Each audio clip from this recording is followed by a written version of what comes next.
Welcome back. After studying the morphological characters and some other characters like antigenic characters of rabies virus, we are moving further to study some other characteristics. First, that is the host of rabies virus. This rabies virus, it has wide ranges of host, means it can infect large number of animals. It can infect human beings, so human is a host for this virus. It can infect some domestic animals like dogs, cat, horses, as well as cattle. So it can infect domestic animals, as well as rabies virus can also infect some wild animals. Wild animals including jackals or raccoons, wolves or foxes, bat. So it can infect the wild animals, domestic animals, as well as human being. So it means it has wide host range, large number of hosts it can infect into. Okay. Then cultivation of this virus. आपण हा जो virus आहे, virus कशा पद्धतीने cultivate करू शकतो. तर obviously virus हा ऑब्लिगेट इंट्रासेल्युलर पॅरासाइट असतो आणि त्यामुळे तो आपण आर्टिफिशियल कल्चर मीडियामध्ये कधीही कल्टिवेट करू शकत नाही. त्यामुळे व्हायरसला कल्टिवेट करण्यासाठी आपण काय यूज करू शकतो? Yes, we can use live animals. The virus can be directly injected into the animals, especially intramuscularly आपण त्याला इंजेक्ट केल्यानंतर तो व्हायरस मग मल्टिप्लाय होतो आणि reaches to nervous system. So for cultivation of rabies virus, the live laboratory animals can be used. Okay, rabbit हा त्याचा most commonly आपण यूज करू शकतो. rabbit for laboratory cultivation. या व्यतिरिक्त आपण एक कल्चरिंग सुद्धा यूज करू शकतो. चिक एम्ब्रिओ मेथड, म्हणजे आपण चिकन एग यूज करून त्याच्यामध्ये आपण कोरिओलेंटिक मेम्ब्रेन किंवा अम्निओटिक कॅव्हिटीमध्ये रेबीज व्हायरस इंट्रोड्यूस करू शकतो. So virus can be cultivated in laboratory animal. Directly ॲनिमलमध्ये आपण हा व्हायरस कल्टिवेट करू शकतो. बिसाइड दिस चिकन एम्ब्रिओमध्ये सुद्धा कल्टिवेट करू शकतो. And we can also use the cell culture, म्हणजे टिश्यू कल्चरमध्ये आपण हा व्हायरस कल्टिवेट करू शकतो.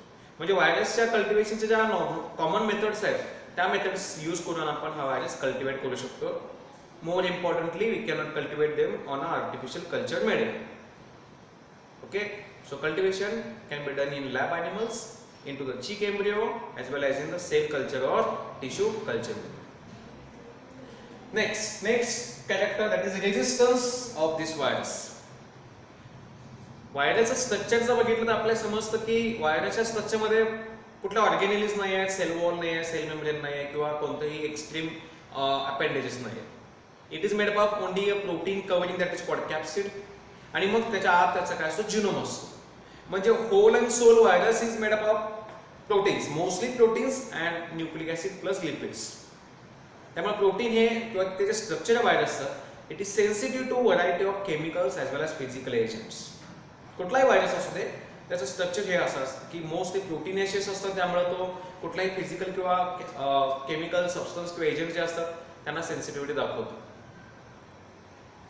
मग असे कोणते एजंट्स आहेत, केमिकल आणि physical agents, that we can use to destroy this virus, किंवा या व्हायरसला इनएक्टिवेट करण्यासाठी आपण कोणते केमिकल एजंट्स यूज करू शकतो. So we can use ethanol can be use to kill or destroy this virus. Iodine solutions or iodine preparations can be used. Quaternary ammonium compounds can also be used. Soap and detergents. आता soap आणि detergent का म्हणाल तुम्ही, तर soap आणि detergent हे mostly lipid dissolve करतात आणि एनव्हलप कशापासून बनलेला, लिपोप्रोटीन्स पासून. ॲनिमल्सच्या सेलचे जे लिपोप्रोटीन कव्हरिंग आहे तेच व्हायरस डिराईव्ह करतो ड्युरिंग रिलीज मेकॅनिझम. त्यामुळं soap detergent they are helpful in dissolving the envelope. So ethanol, iodine preparations, quaternary ammonium compounds, soap and detergents can be used to destroy rabies virus. म्हणजे या सगळ्यांना तो कसा sensitive. Beside this, some lipid solvents can also be used because lipoprotein is made up of lipid. Envelope मध्ये lipid असतो, त्यामुळे आपण lipo किंवा लिपिड सॉल्व्हंट यूज करू शकतो. Like we can use ether, chloroform or acetone can also be used. कशासाठी? To dissolve the envelope lipid. म्हणजे हा याला सुद्धा सेन्सिटिव्ह आहे. जेव्हा आपण वॅक्सिन प्रोड्यूस करणार आहे तेव्हा आपण वॅक्सिन प्रोडक्शन करताना व्हायरसचे मोस्टली काय करत असतो, तर अँटी पॅथोजेनिसिटी रिड्यूस करत असतो, म्हणजे व्हायरसला इनएक्टिवेट करतो. मग इनएक्टिवेशन करताना आपण कोणते एजंट्स यूज करू शकतो? हे सगळे झाले डिस्ट्रॉय करण्यासाठी किंवा व्हायरसला कम्प्लिटली किल करण्यासाठी. आता किल करणं हा वर्ड थोडासा अनयुज्युअल आहे व्हायरसला, कारण आपण म्हणतो की व्हायरस कधी ग्रो होत नसतो, फक्त तो मल्टिप्लाय होत असतो. त्याची साईज कधी इन्क्रीज होत नाही, त्याचा नंबर इन्क्रीज होतो, पण तो थोडासा अनयुज्युअल वेने होतो. कधी बायनरी फ्युजन नसेल त्याच्यामध्ये किंवा मायटोसिस मिओसिस कधी ऑब्झर्व होत नाही. त्यामुळे आपण व्हायरसला असं म्हणतो की व्हायरस दे नेव्हर ग्रोज. मग जर ग्रो होत नसेल तर ते किल पण डेथ पण होणार नाही त्यांची. त्यामुळे व्हायरसला आपण म्हणतो जेव्हा डेथ हा वर्ड यूज करत असेल तेव्हा आपण त्याला डिस्ट्रॉय म्हणत असतो. So to destroy the virus particle we can use these chemical agents. But to inactivate during vaccine preparation किंवा व्हायरसला इनएक्टिवेशन करायचं असेल तर आपण phenol, फॉर्मॅलिन, most commonly beta propiolactone can also be used. And to destroy or to inactivate virus, physical agent that is ultraviolet radiations can also be used. So ultraviolet radiation virus ला inactivate करतात. UV radiations आहे, genome आहे, RNA. So obviously RNA may undergo the mutations. UV radiations can destroy the virus particles. So these are some agents which can inactivate the virus particle. Vaccine preparation मध्ये beta propiolactone commonly used केला जातो. Temperature हा एक महत्त्वाचा physical factor. Heat, कारण हा virus heat sensitive आहे, कारण ऑब्व्हियसली प्रोटीन पासून बनला याचा अर्थ तो सेन्सिटिव्ह असणार आहे temperature. So it is an heat sensitive virus. Okay, at 60 degree Celsius within 5 minutes virus can be destroyed. So if the virus is kept at 60 degrees Celsius for 5 minutes, it can completely be destroyed.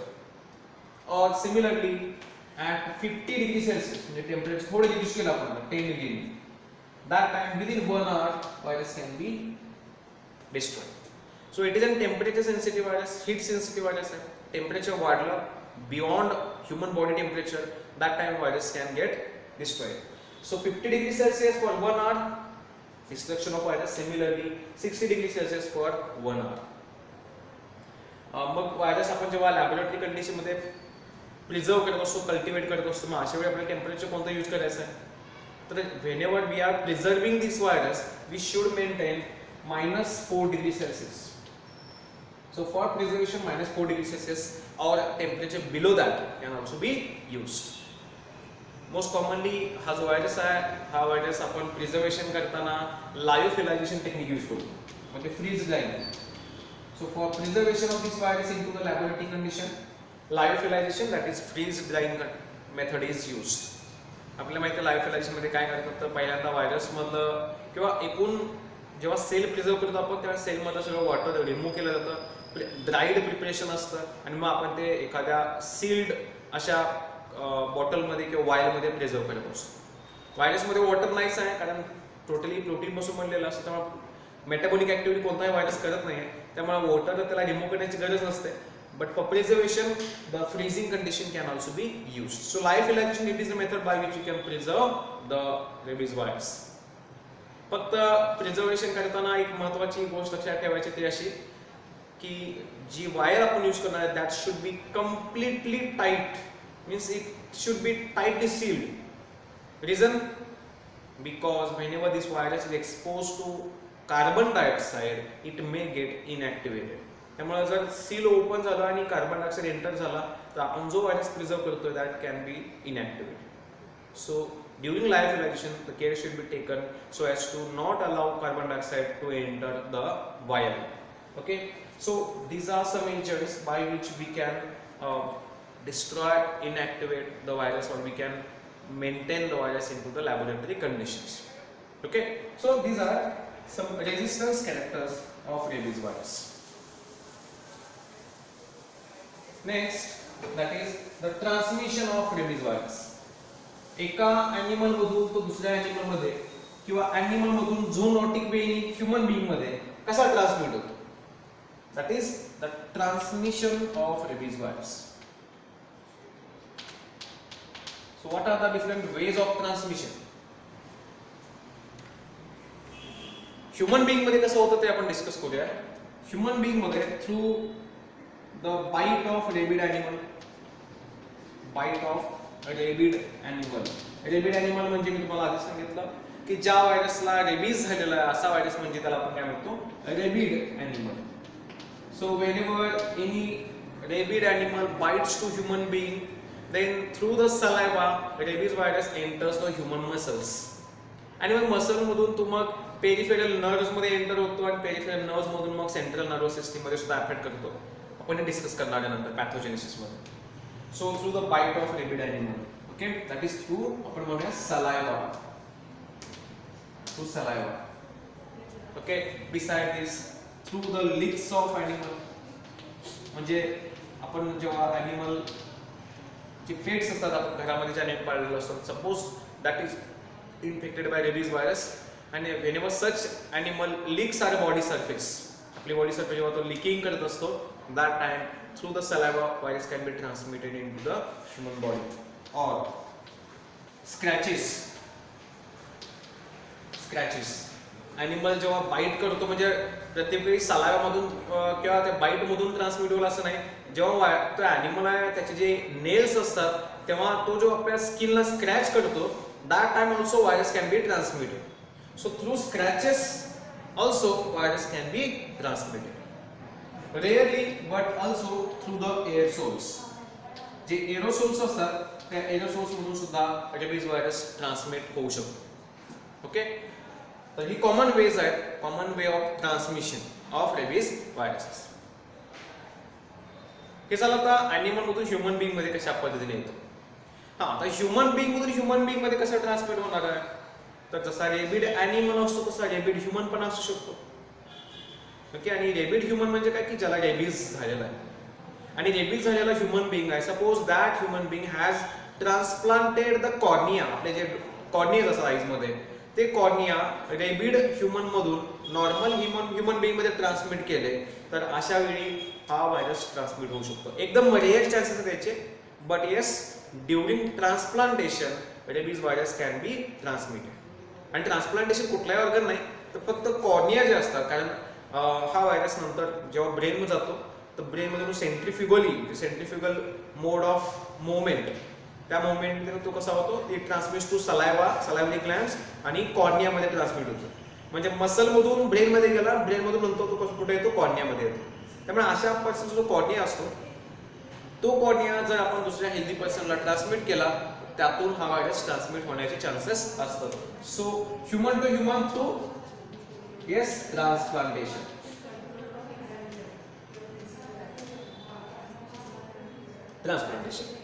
Okay, so animals to human through this way, human to human through transplantation. animal to animal सुद्धा transmit होऊ शकतो, म्हणजे एका animal पासून दुसऱ्या animal मध्ये. कसं? through the ingestion of meat, through the ingestion of meat or consumption of meat. म्हणजे जे वाईल्ड एनिमल असतात, वाईल्ड एनिमल जंगलामध्ये राहणारे, की जे दुसऱ्या एनिमलला किल करतात आणि मग त्यांचा मांस जे असतं, फ्लेश, ते फीड करत असतात. So whenever any animal feeds upon another animal and suppose that animal has rabies disease, मग त्याचे जे फ्लेश आहे, मसल्स आहे, त्या फ्लेश मधून हा व्हायरस त्या जो कंझ्युम करणाऱ्या अशा एनिमल मध्ये ट्रान्समिट होऊ शकतो. Okay, so these are some ways of transmission of rabies virus. Okay, final point, that is rabies virus or rabies may be of two types. जो रेबीज आपण पॅथोजेनेसिस स्टडी करणार आहे, पण आता आपण ते नेक्स्ट टाइम स्टडी करणार. एक फक्त छोटासा पॉइंट सांगायचा मला आता, की रेबीज जो असतो, rabies disease, it may be of two types. Rabies may be of two types. कुठले कुठले टाइप्स आहेत, तर sylvatic rabies, okay, and urban rabies. Sylvatic rabies and urban rabies. So rabies disease can be of two types, sylvatic rabies and urban rabies. What is the meaning of sylvatic and urban, and what is the difference between sylvatic and urban? Sylvatic rabies म्हणजे the rabies which is found in the wild animals. Wild animals जे जंगलामध्ये असतात अशा animals मध्ये जो rabies असतो त्याला आपण म्हणतो sylvatic rabies. So rabies which is found in the wild animals, domestic animals नाही. वाईल्ड ॲनिमल्स मध्ये जेव्हा रेबीज होतो त्याला आपण काय म्हणतो सिल्व्हॅटिक रेबीज. मग असे वाईल्ड ॲनिमल्स कोणते असतात की ज्यामध्ये रेबीज हा कॉमनली ऑब्झर्व केला जातो?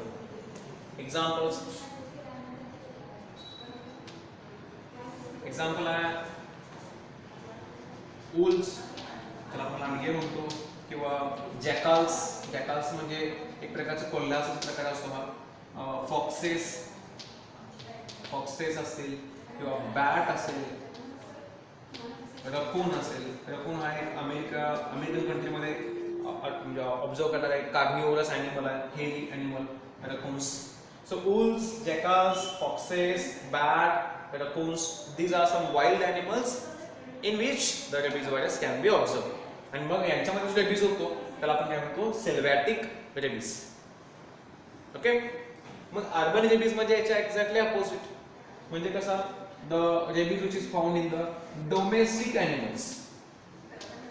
Rabies which is found in the domestic animals.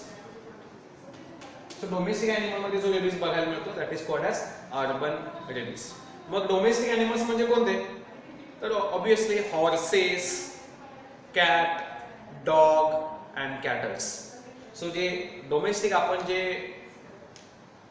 Observe करतो डे टू डे लाईफ मध्ये, those animals that is horses, cats, dogs and cattle, in which the rabies observed and that rabies is called as urban rabies. So rabies is of two types, urban rabies and sylvatic rabies. So in this lecture we have studied the cultivation, resistance of rabies virus or resistance characters of rabies virus, transmission of rabies virus. Okay, in the next lecture we will discuss the pathogenesis of rabies in human, and later on we will discuss the pathogenesis of rabies in dogs. Okay.